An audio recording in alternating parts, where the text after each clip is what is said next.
కడియం మండలం వేమగిరి గ్రామంలో అక్రమ మైనింగ్ తవ్వకాలను రూరల్ శాసన సభ్యులు గోరంట్ల బుచ్చయ్య చౌదరి పరిశీలించారు. ఈ సందర్భంగా ఆయన మాట్లాడుతూ 60 కోట్ల గ్రావెల్ దోపిడీలో వైకాపా నేతలే సూత్రధారులన్నారు. ఇళ్ల స్థలాల మేరక పేరుతో అక్రమ దోపిడీపై అధికారుల తీరు నిమ్మకు నీరెత్తినట్లుందని ఎమ్మెల్యే గోరంట్ల ఆగ్రహం వ్యక్తం చేశారు.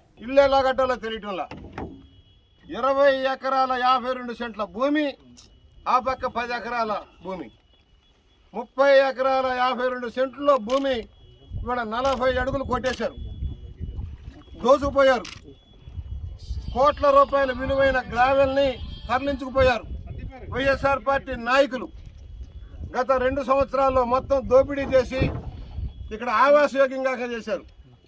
ఆవాసయోగ్యమైన ప్రాంతం ఇది చక్కగా లెవెల్ చేసుకొని ఉన్న దాంట్లో ఇల్లు కట్టేదాని బదులు బయట లేఅవుట్లకు అమ్ముకున్నారు. ఈ మొత్తం స్థలాన్ని అంతా పర్యవసానంగా ఇంత గోతులు 3 లక్షల చేప వేశారు. మళ్ళా నిన్న మొన్న చేపలు వేశారు, 3 లక్షల విత్తనాలు వేశారు అటు ఈ చెరువుల్లో. అంటే ఏ విధంగా ఉందో ఆలోచన చేయండి. వైసీపీ కంచుకోటలో 1300 మందికి పైగా టీడీపీలోకి చేరారు. టీడీపీకి మంచి జోష్ లభించింది. ఊళ్ళకి ఊళ్ళు టీడీపీలోకి రావడం శుభ పరిణామమని టీడీపీ నేతలు పేర్కొన్నారు.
జిల్లా డోన్లోని గవర్నమెంట్ హాస్పిటల్ నందు లయన్స్ క్లబ్ ఆధ్వర్యంలో చిన్న మల్కాపురం ఆర్థిక సహకారంతో గర్భిణీ స్త్రీలకు పౌష్టికాహారం అందించారు. ఈ కార్యక్రమానికి ముఖ్య అతిథిగా ప్రభుత్వ ఆసుపత్రి డాక్టర్ సుంకన్న హాజరై మాట్లాడుతూ పోషక విలువలు ఉన్న ఆహారాన్ని చిన్నారులు తల్లి బిడ్డ తీసుకున్నప్పుడే వారిలో ఎదుగుదల ఉంటుందన్నారు. పోషకాహారాన్ని సకాలంలో అందించడం వల్ల తల్లి పుట్టిన బిడ్డ ఆరోగ్యకరంగా ఉంటారన్నారు.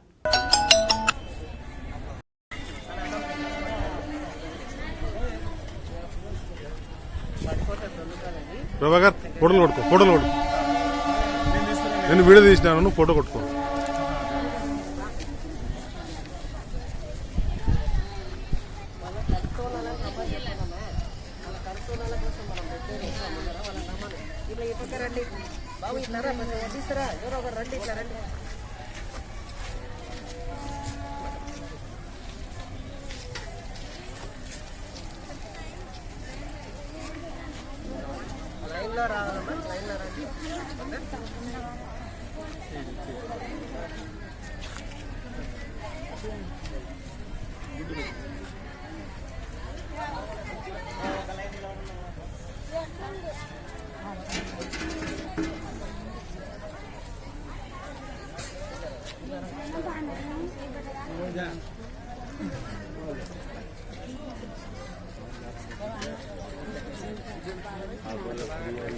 విశాఖ జిల్లా పాడేరు నియోజకవర్గంలో ఆదివాసుల హక్కులకై నిరసన ర్యాలీ నిర్వహించారు.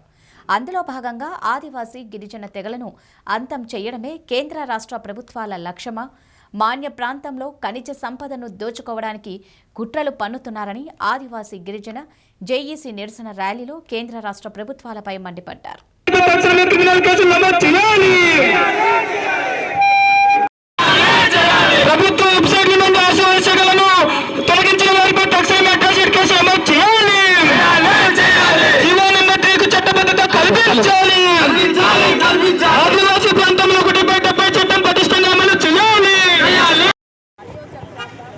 వైఎస్ఆర్ కాంగ్రెస్ ప్రభుత్వం కావాలి అని చెప్పి పట్టం కట్టారో అదే వైఎస్ఆర్ కాంగ్రెస్ ప్రభుత్వం అధికారంలోకి వచ్చి ఎవరైతే తనకి సాయం చేసి ఈరోజు పీఠంలో కూర్చోబెట్టారో అటువంటి ఆదివాసీల మీద ఉక్కుపాదం మోపినటువంటి రోజు. అందుకనే ఏదైతే గిరిజనులంతా ఈరోజు మేము సూటిగా ముఖ్యమంత్రి జగన్మోహన్ రెడ్డి గారిని ప్రశ్నిస్తున్నాం. ఆదివాసీలు అంటేనే అడవి బిడ్డలమే. అటువంటి మా యొక్క ఉపతెగల్ని వెబ్సైట్లో ప్రత్యేకించి మేము కృతజ్ఞతలు తెలియజేసుకుంటూ ప్రతి విషయంలో అండగా ఉంటున్నందుకు మీకు కూడా ధన్యవాదాలు తెలియజేసుకుంటూ ప్రభుత్వం తక్షణమే స్పందించి మరి అక్కడ విశాఖపట్నంలో అక్రమంగా అన్యాయంగా ఉపాధ్యాయుల పదోన్నతులు ఇస్తున్నారు, రోస్టర్ లేకుండా ఇస్తున్నారు. తక్షణమే ప్రభుత్వ అధికారులు స్పందించి ఎమ్మెల్యేలు స్పందించి ఇమ్మీడియట్గా అక్కడ ఉన్నటువంటి మాకు అన్యాయం జరుగుతున్నటువంటి ఆ యొక్క ప్రమోషన్ని ఆఫ్ చేయాలని చెప్పేసి ఈ వేదిక ద్వారా మేము మరి ప్రభుత్వానికి డిమాండ్ చేస్తూ అక్రమంగా మరి జీవన మంత్రి మరి డివేట్ చేస్తున్నట్టు అధికారులు చర్యలు తీసుకోవాలని చెప్పేసి తెలియజేసుకుంటూ గిద్దలూరు నియోజకవర్గంలో మాజీ ఎంపీపీ భూపాల్ రెడ్డి తెలుగుదేశం పార్టీలో చేరారు. ఈ సందర్భంగా ఏర్పాటు చేసిన సభలో తెలుగు యువత ఒంగోలు పార్లమెంట్ అధ్యక్షులు ముత్తన శ్రీనివాసులు మాట్లాడుతూ ముఖ్యమంత్రి జగన్మోహన్ రెడ్డి పేదల పాలిట శాపంగా మారాడని ధ్వజమెత్తారు. టీడీపీ కార్యాలయాలపై దాడులు చేయడం, కార్యకర్తలపై కేసులు పెట్టడంపై ఆగ్రహం వ్యక్తం చేశారు. నాకు పదవి ఇచ్చిన దగ్గర నుంచి రోజు పోలీస్ స్టేషన్ లో ఉండి ఇసుగుబుట్టి ఈరోజు గుద్దలూరు రావడం జరిగింది. డాక్టర్ నేస్తే జగన్మోహన్ రెడ్డి పేదల పాలిట శాపం, రావణ కష్టం, దౌర్జన్యం. ఎవరు పేదవాడు కనిపించినా వాళ్ళ పెట్లు కొట్టడం, ఇళ్లలో దూరటం, పన్నులు వేయడం, కరెంటు బిల్లు 500 దాటింది, ట్రూ ఆఫ్ ఛార్జీలు. ఏమిరా ఈ కరోనా నిద్ర నుంచి రోడ్డు మీద ధర్నాలు, గొడవలు, కొట్లాట్లు పడి ఈరోజు జనార్దన ఫోన్ చేసి నిన్నగాక మొన్న అరే మనం 3:30 గద్దలూరు వెళ్తున్నారు అన్నాడు. ఏమన్నా అని అడుగు. గోపాల్ రెడ్డి గారని పార్టీలో చేస్తున్నారు, నేను 3:30కి గన్నవరం మీద చేస్తాను, నువ్వు రావాలంటే అమ్మాయి ఒక మంచి ప్రోగ్రాంకి నేను వస్తున్నాను, సంతోషం అనిపించింది. నేనైతే చెప్తున్నా, నిన్నగాక మొన్న రాష్ట్ర పార్టీ ఆఫీస్ లో మల్లారి కిరణ్ కుమార్ రెడ్డి గారు మాట్లాడుతూ అసలైన రెడ్డి ప్రతి ఒక్కరు వైసీపీలో ఉన్నంత పిచ్చి రెడ్లు తెలుగుదేశం పార్టీలో ఉన్నంత అసలైన రెడ్లు అని చెప్పి ఈరోజు నేను చూసింది అసలైన రెడ్లు ఇక్కడ. శ్రీకాకుళం జిల్లా రాజాం నియోజకవర్గం మండవకురిటి గ్రామంలో 30 మంది అయ్యప్ప భక్తులు అయ్యప్ప మాల భక్తి శ్రద్ధలతో ధరించారు. గ్రామంలో 25 సంవత్సరాల నుండి అయ్యప్ప భక్తులు మాలను ధరిస్తున్నారు.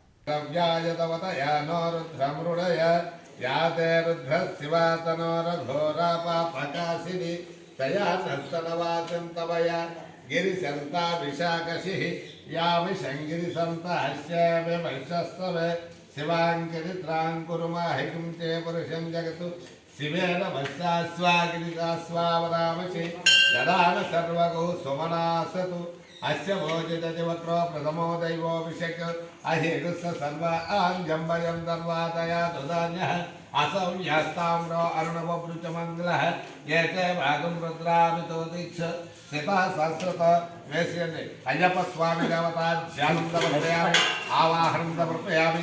రత్న ఖచ్చిత సింహ. ఆదిలాబాద్ జిల్లా ఇచ్చోడ మండలం గుండాలలో తీవ్ర ఉద్రిక్తత నెలకొంది. ఒక్కసారిగా పరిస్థితులు చేజారినట్లు కనిపించడంతో భారీగా పోలీసులు మోహరించారు. గూండాల గ్రామంలో ఏటా నిర్వహించే ఉరుసు ఉత్సవాలను బుధవారం రాత్రి నిర్వహించేందుకు గ్రామానికి చెందిన ముల్తానీ తెగకు చెందిన ఓ వర్గం ఏర్పాట్లు చేసింది. కానీ ఉత్సవాలతో గొడవలు జరుగుతున్నాయని గ్రామంలోని అదే తెగకు చెందిన మరో వర్గం నాయకులు పోలీసులకు ఫిర్యాదు చేశారు. ఇలా అంతర్గతంగా కొన్ని రోజులుగా విభేదాలు జరుగుతుండగా బుధవారం ఉత్సవాలకు ఏర్పాట్లు జరుగుతున్న క్రమంలో గొడవలు మొదలై ఉద్రిక్త పరిస్థితికి దారితీసింది.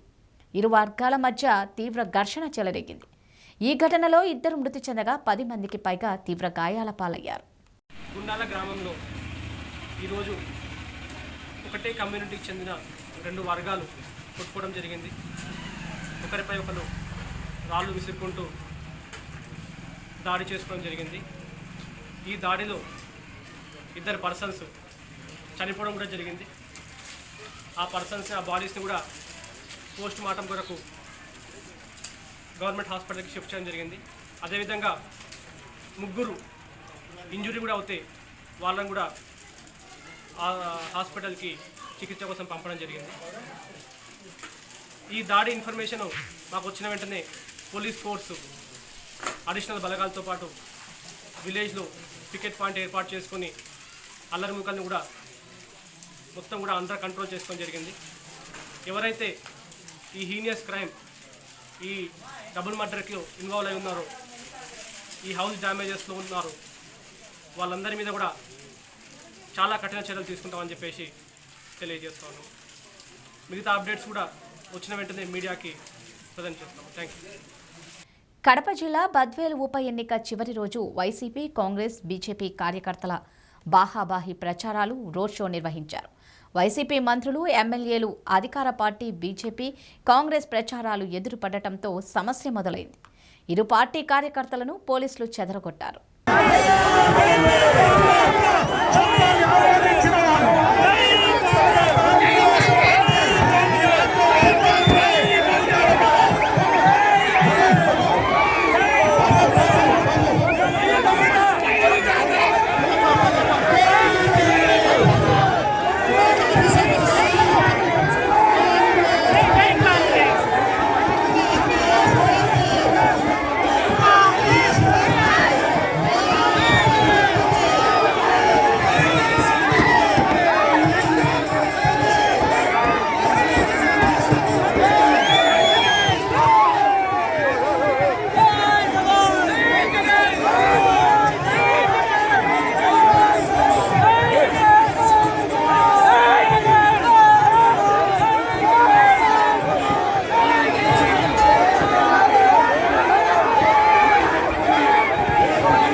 కడప జిల్లా బద్వేల్ ఉప ఎన్నికల ప్రచారం ముగింపు నేపథ్యంలో ఒక్కసారిగా వైసీపీ, బీజేపీ, కాంగ్రెస్ నేతల ప్రచారం బద్వేల్ 4 రోడ్ల కూడలిలో హోరాహోరీగా సాగింది.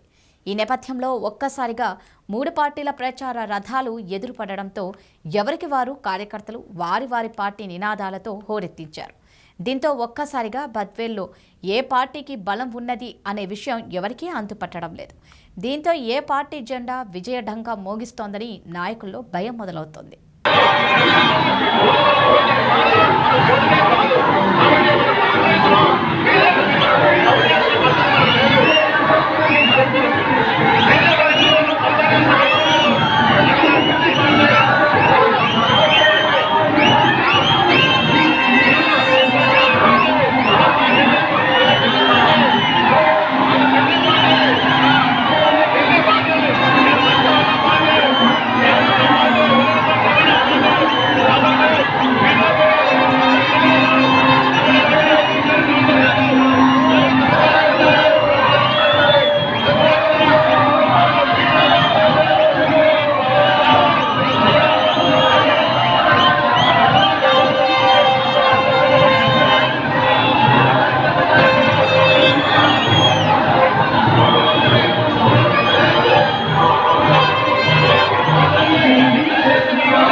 హుజూరాబాద్ నియోజకవర్గం కమలాపూర్ మండలంలోని తెల్లవారుజామున 4 గంటలకు ఓటర్లకు ఒక ఓటుకి 6,000 రూపాయల చొప్పున ఇచ్చిన టీఆర్ఎస్ పార్టీ నాయకులు డబ్బులు, మద్యం ఇష్టారాజ్యంగా పంచుతున్నారు. అధికార పార్టీ నాయకులు ప్రజలను ప్రలోభాలకు గురిచేసి తెరాస వైపు తిప్పుకుంటున్నారని కాంగ్రెస్, బీజేపీ నేతలు ఆగ్రహం వ్యక్తం చేస్తున్నారు.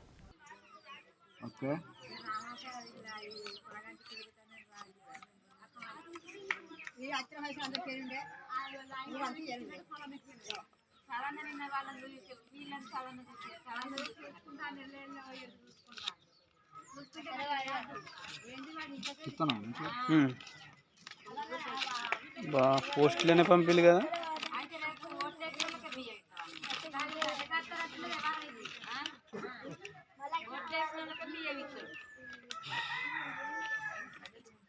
आई हो गया।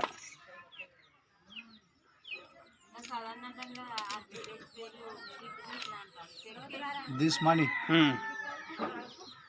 1, 2, 3, 4, 5, 6, 7, 8, 9, 10, 11, 12, 6,000 आ गए। 6,000 आए। 6,000 रुपीस एक एक वोट में 6,000 आए। आए। Okay okay. Car party car गेलु Srinivas Yadav money okay okay. Telugu Desam party నాయకులు కార్యకర్తలపై వైసీపీ అక్రమ కేసులు బనాయిస్తున్నారని శ్రీకాళహస్తి తెలుగుదేశం పార్టీ రాష్ట్ర కార్యనిర్వాహక కార్యదర్శి గాలి చలపతి నాయుడు అన్నారు. ఈ సందర్భంగా ఆయన మాట్లాడుతూ శ్రీకాళహస్తి నియోజకవర్గంలో తెలుగుదేశం పార్టీ నాయకులు కార్యకర్తలు ప్రజాస్వామ్యబద్ధంగా ప్రజా సమస్యల మీద పోరాటం చేస్తుంటే అధికార పార్టీ నాయకులు జీర్ణించుకోలేకుండా తెలుగుదేశం పార్టీ నాయకులు కార్యకర్తలపై అక్రమ కేసులు బనాయించడం దారుణమన్నారు. ప్రజాస్వామ్యబద్ధంగా నిరసన తెలిపితే ప్రత్యక్ష దాడులకు పాల్పడుతున్నారని తెలిపారు. జరిగింది. మరి రాజధాని తునాతునకలు చేసి 3 ముక్కలు చేసి ఈ యొక్క ముఖ్యమంత్రి గారు తన తాడేపల్లి ప్యాలెస్ దాటకుండా పబ్జీ ఆడుకుంటూ కాలయాపన చేస్తున్నాడు తప్ప ప్రజా సమస్యలు విస్మరించి ప్రజలకు కావాల్సిన కనీస అవసరాలు తీర్చలేని దౌర్భాగ్యహీన స్థితిలో ఈ ప్రభుత్వం దిగజారుడు నిదర్శనమే నిన్నటి దినం. మరి విద్యార్థులు చదువుకోవాల్సిన విద్యార్థులు రోడ్డు మీద వచ్చి మాకు అమ్మఒడి వద్దు ఇంకోటి వద్దయ్యా మాకు మా బడి మాకు అడిగే హీన స్థితిలో ఈనాడు ప్రజలు దిగజార్చినటువంటి ముఖ్యమంత్రిగా చరిత్ర పుటల్లో నిలిచిపోతున్నారు. నిరసన దీక్ష తీసుకొచ్చి వెంటనే రాష్ట్రపతిని కలిసి ఈ యొక్క రాష్ట్రంలో గంజాయి అదేవిధంగా ఈ యొక్క డ్రగ్స్ మాఫియాగా తయారై దేశంలో ఎక్కడ పట్టుకున్న ఆంధ్రప్రదేశ్ వైపే వేలు చూపెడుతున్నారు కాబట్టి డ్రగ్స్ కి గంజాయికి రాజధాని. న్యాయ వ్యవస్థలో అందరూ సమానులేనని జిల్లా లీగల్ అథారిటీ కార్యదర్శి సీనియర్ సివిల్ జడ్జి కరుణకుమార్ అన్నారు. శ్రీకాళహస్తి కోర్టు ఆవరణలో 75 సంవత్సరాలు స్వాతంత్ర్యం పూర్తి చేసుకున్న సందర్భంగా సుప్రీంకోర్టు ప్రధాన న్యాయమూర్తి ఆదేశాల మేరకు ఏర్పాటు చేసిన పలు కార్యక్రమాల్లో ఆయన పాల్గొన్నారు. ఈ సందర్భంగా జడ్జి కరణ్ కుమార్ మాట్లాడుతూ గ్రామాలకు చేర్చాలంటే న్యాయమూర్తులు, న్యాయవాదులు, పారాలీగల్ వాలంటీర్లు, ఎన్జీఓలు ప్రతి ఒక్కరూ భాగస్వాములు కావాలని పిలుపునిచ్చారు. న్యాయం అన్నది అందరికీ ఒకటే అని తెలిపారు. చిత్తూరు జిల్లాలో 7,500 పాఠశాలలో న్యాయ విజ్ఞాన సదస్సు ఏర్పాటు చేసి విద్యార్థులకు చట్టాలపై అవగాహన కల్పించామని వివరించారు.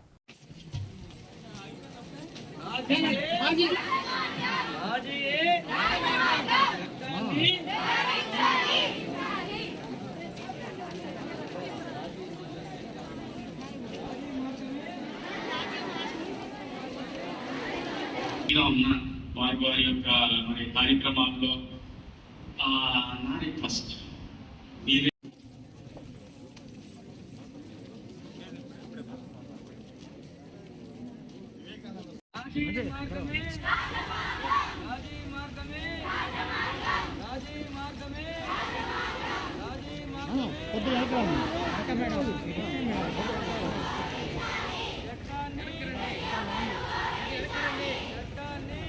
శ్రీకాకుళం పట్టణంలో భారత కమ్యూనిస్టు పార్టీ 17వ జిల్లా మహాసభ నిర్వహించారు. 2 రోజుల పాటు జిల్లా మహాసభ నిర్వహించనున్నట్లు వారు పేర్కొన్నారు. కానీ ప్రపంచంలో అత్యధికంగా ఆకలితో బతుకుతున్న వాళ్ళు ఎక్కడ ఉన్నారు అంటే భారతదేశంలోనే ఉన్నారు అని కూడా తాజా లెక్కలు చెబుతున్నారు. వరల్డ్ హంగర్ ఇండెక్స్ ప్రపంచ ఆకలి సూచికలో అంటే ఎక్కువ ఆకలితో బాధపడే వాళ్ళు ఉండే దేశాల లిస్టు తయారు చేస్తారు. అందరికంటే ఎక్కువ ఆకలి ఉన్న దేశం ఆఖరి వస్తుంది. ఈసారి 112 దేశాల లిస్టు తయారు చేస్తే అందులో మనం 107వ స్థానంలో ఉన్నాం. మన కింద ఏవో చిన్న దేశాలు ఉన్నాయి. అంటే చాలా ఆకలితో బాధపడే వాళ్ళు మన దేశంలో ఎక్కువ మంది ఉన్నారు. అంటే వాళ్ళకి తిండి లేదు. తిండి ఎందుకు లేదు? మార్కెట్లో ఆహార ధాన్యాల నిల్వలు ఉన్నాయి. బియ్యం ఇంట్లో లేకపోతే వండలేదు, నేను వండలేను అని తల్లి చెప్పచ్చు. కానీ ఇంట్లో బియ్యం ఉండి కూడా పిల్లల్ని ఆకలితో మార్చే తల్లిలాగా ఇప్పుడు కేంద్ర ప్రభుత్వం వ్యవహరిస్తుంది. ఏ తల్లి అయినా అలా చేస్తుందా? తన కడుపు మార్చుకునైనా సరే బిడ్డల కడుపు నింపాలని చూస్తుంది. కానీ మోడీ గారి ప్రభుత్వం ప్రజల కడుపుల్ని మార్చి ఈ మిగిలిపోయినటువంటి ఆహార ధాన్యాలని ఉపయోగించి ఎథనాల్ అంటే పర్యావరణానికి హితవుగా ఉండేటటువంటి ఇంధనం పెట్రోల్తో పాటు కలపడానికి ఎథనాల్ అనేటటువంటి ఒక ఇంధనాన్ని తయారు చేయడానికి ఈ బియ్యాన్ని గోధుమల్ని వాడాలని నిర్ణయించింది. అంటే కడుపులు నింపాల్సినటువంటి బియ్యాన్ని గోధుమల్ని తీసుకెళ్ళి పెట్రోల్తో కలిపి వ్యాపారం చేయడానికి నిర్ణయించింది. అంటే ప్రజల ఆకలితో వ్యాపారం చేసే రాక్షస రాజ్యంలో మనం ఉన్నాం. శ్రీకాకుళం జిల్లా 17వ మహాసభ ముఖ్య అతిథిగా హాజరైన మాజీ ఎమ్మెల్సీ శర్మ రాష్ట్రాలకు ఆదాయ వనరులు లేకుండా జీఎస్టీ పరిధిలోకి తీసుకువచ్చిన కేంద్ర ప్రభుత్వం ఒక్క పెట్రోల్, డీజిల్, లిక్కర్పై మాత్రం రాష్ట్రాలకు అధికారం. దేశంలో ఉన్న బీజేపీ ప్రభుత్వం ప్రజల బాగోగులు పట్టించుకునే పరిస్థితి లేదన్నారు. రాష్ట్రంలో ఉన్న తెలుగుదేశం, వైఎస్ఆర్సీపీ పార్టీల విధానాలు ఒకటే కానీ ప్రజల పట్ల, ప్రజల సమస్యల పట్ల స్పందించే తీరు ఒకంత బాధాకరం అన్నారు. అంతేకాకుండా నాడు, నేడు, రేపు ప్రజల సమస్యల పట్ల పోరాడేది మన సభ్యులే అంటూ హితవు పలికారు. కంప్యూటర్ ఇంజనీరింగ్ చదివితే ఉద్యోగాలు వస్తాయి. టీసీఎస్ ఉంది, ఇన్ఫోసిస్ ఇటువంటి కంపెనీలని ఎకానమీని ఇంగ్లాండ్కి తీసుకుపోతుంది. ఇక్కడ పావులు దిగుబడలేదు, ఆకలి పెరుగుతుంది, అప్పులు పెరుగుతాయి. ఇటువంటి దుర్మార్గమైనటువంటి పరిస్థితులు ఉన్న నేపథ్యంలో వామపక్ష పార్టీలన్నీ ఈ పెట్రోల్, డీజిల్, వంట గ్యాస్ ధరల పెరుగుదలకు వ్యతిరేకంగా ఆందోళనకు పిలిపించారు. నిజానికి ఈరోజు మనం కూడా ఆందోళన జరపాలి. కానీ పార్టీ మహాసభలు ఉన్న నేపథ్యంలో ప్రజలని కొమ్మగొట్టడానికి మోడీ ప్రభుత్వం చేస్తున్నటువంటి చర్య.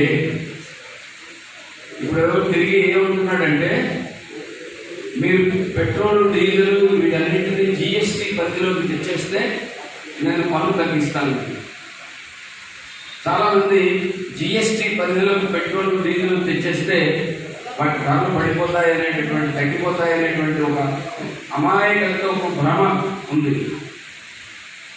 మీకు అందరికీ ఆ జీఎస్టీ గురించి, ఆ వ్యవస్థ గురించి ఖాళీ ఉన్న పెట్టుబడి వివరంగా చెప్పాలి. ఈ రాష్ట్రాలన్నీ ఎవరికి వాళ్ళు వేసుకుని పన్నులు వసూలు చేసి ఆ రాష్ట్ర ఆర్థిక వ్యవస్థను నడుపుకోవాల్సింది. దానికి లేదు అవకాశం లేకుండా జీఎస్టీ అని దేశం అంతటా ఒకటే పన్ను ఉండాలని మొదలెట్టారు. రాష్ట్రాలు వాటి ఆర్థిక వనరులన్నింటినీ కేంద్రం కంట్రోల్ చేస్తే ఇక రాష్ట్రాలు ఎలా నడుపుతాయి ప్రభుత్వాన్ని? అందుకని రాష్ట్రాలు దీనికి తొందరగా ఒప్పుకోలేదు. చివరికి బేరం కుదిరింది ఏంటంటే, ఈ జీఎస్టీ పరిధిలోకి పెట్రోల్, డీజిల్, వంట గ్యాస్, పెట్రోల్ ఉత్పత్తులు రావు, మద్యం రాదు, ఈ రెండింటి మీద వచ్చే ఆదాయం మీరే తీసుకోండి అని చెప్పి కేంద్రం రాష్ట్రాలతో ఒక ఒప్పందాన్ని కుదుర్చుకుంది. ఇప్పుడు పెట్రోల్ వాటి మీద కేంద్రం పన్ను వేస్తుంది, రాష్ట్రాలు పన్ను వేస్తాయి. కేంద్రం పన్ను, రాష్ట్రం పన్ను రెండు కలిసి మనకు కలిసి మోపుడవుతాం. ఇప్పుడు ఇది జీఎస్టీ పరిధిలో వెళ్ళింది అనుకోండి, ఇంకా రాష్ట్రాలు పన్ను వేయడానికి ఉండదు, రాష్ట్రాలకి ఆదాయం ఉండదు, ఏ రాష్ట్రం అయినా సరే. అందుకని బీజేపీ పరిపాలిస్తున్న రాష్ట్రాలు కూడా దీన్ని జీఎస్టీ పరిధిలోకి తేవద్దని చెప్తున్నారు. రంగారెడ్డి జిల్లా ఇబ్రహీంపట్నం మండల పరిధిలో వైఎస్ షర్మిల 9వ రోజు ప్రజా ప్రస్థానం మొదలైంది. పాదయాత్రలో భాగంగా వేలిమినేడు గ్రామ ప్రజల సమస్యలు తెలుసుకుంటూ 100 కిలోమీటర్ల మైలురాయికి దగ్గరలో చేరువైంది.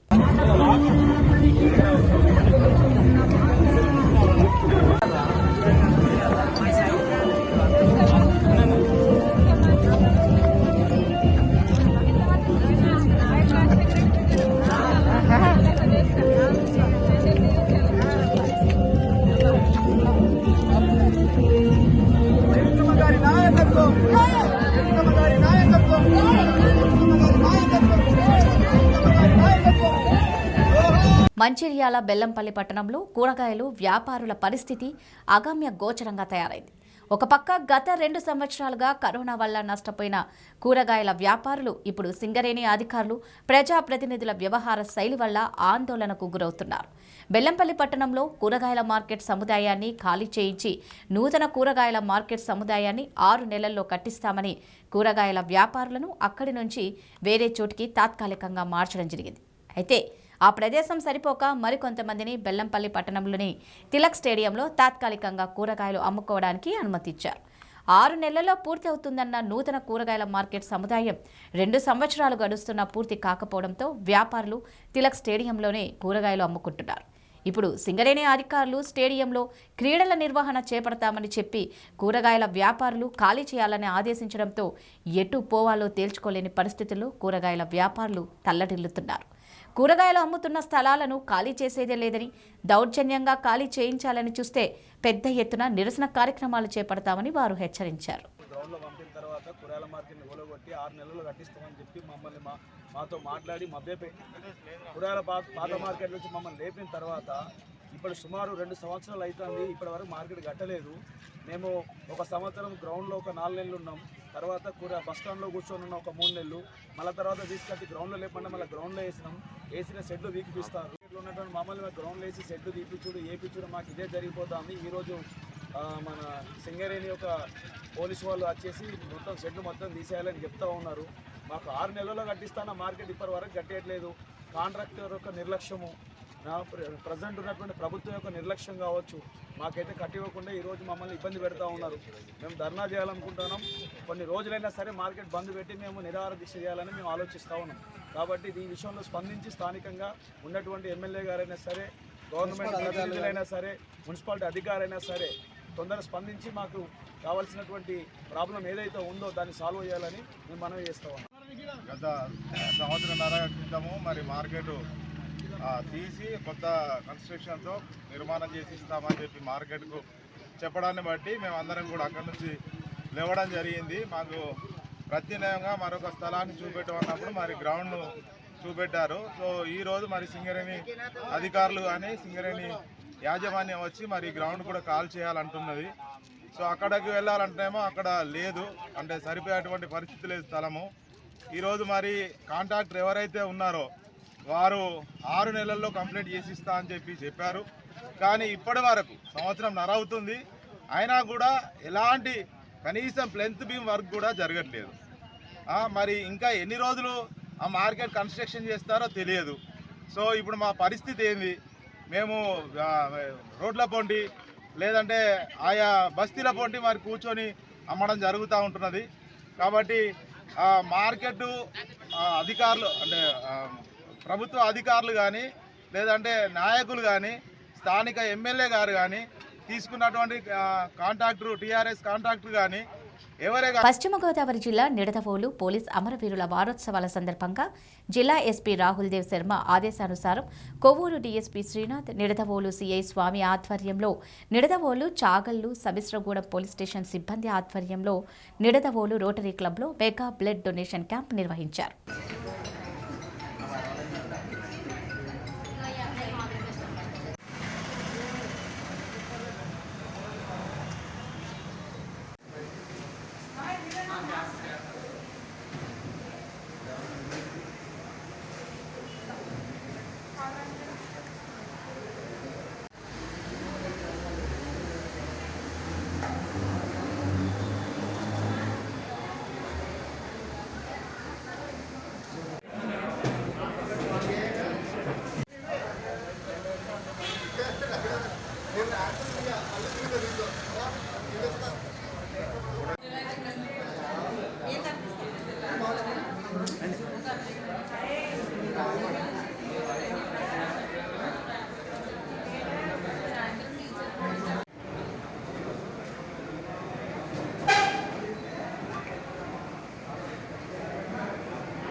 ఇవి బులెటిన్ అప్డేట్స్. మరి బులెటిన్లో మళ్ళీ కలుద్దాం. అంతవరకు సెలవు. నమస్కారం.